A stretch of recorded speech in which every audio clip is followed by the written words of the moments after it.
Well, they say it right when they flood the house and they tear it to shreds, that, like, destruction is a form of creation, so the fact that they burn the money is ironic.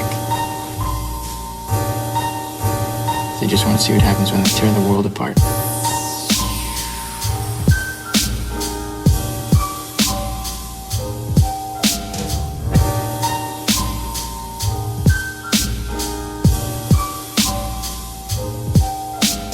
They tear the world apart.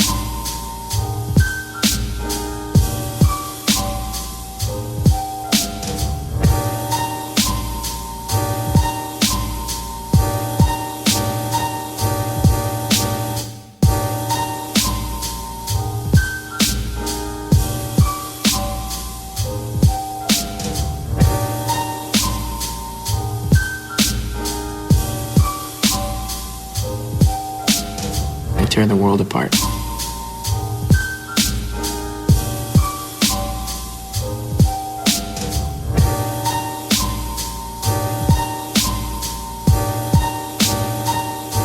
I want to change things.